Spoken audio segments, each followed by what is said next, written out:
Mettre fin au phénomène criminel, je cite, du rodéo urbain à Marseille ce matin. Gérald Darmanin appelle à renforcer les contrôles policiers. Le ministre de l'Intérieur en demande 10 000 dans les prochaines semaines et appelle à un renforcement des peines également. Deux nouveaux drames ce week-end à Pontoise, vendredi soir notamment, où une jeune fille de 10 ans percutée par un jeune faisant des acrobaties avec sa motocross est actuellement entre la vie et la mort. Elle souffre d'un traumatisme crânien.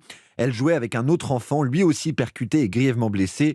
Clément Barguin, vous êtes à Pontoise. Le suspect a 18 ans. Il s'est rendu samedi. Après une garde à vue ces dernières heures, il a été présenté à un juge d'instruction et placé en détention. Ouais, le motard de 18 ans vient d'être mis en examen pour violences involontaires ayant entraîné une ITT de plus de 3 mois. Il reconnaît avoir fauché les deux enfants vendredi soir alors qu'il circulait à motocross sans permis de conduire sur l'esplanade du quartier des Hauts-Marcouville à Pontoise. Mais le jeune homme nie toute participation à un rodéo urbain. L'affaire a été exagérée selon son avocat, maître Georges Parastatis.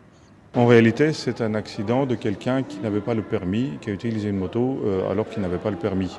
Et c'est beaucoup plus simple qu'un rodéo. Un rodéo, cela suppose des courses. Il n'y avait pas de courses, il n'y avait pas d'autres participants, il n'y avait rien de tout cela. Je pense que le fait d'avoir dit que c'est un rodéo, sans même connaître les preuves, sans même connaître ce qu'il y a dans le dossier, de la part de certains politiciens, n'était ni plus ni moins que de se mettre au devant de la scène. Maître Georges Parastatis qui indique que son client est dévasté par cet accident et qu'il souhaite collaborer avec la justice.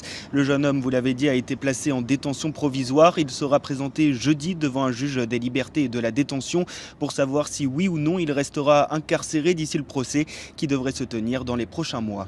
Merci Clément Barguin, envoyé spécial d'Europe 1 à Pontoise.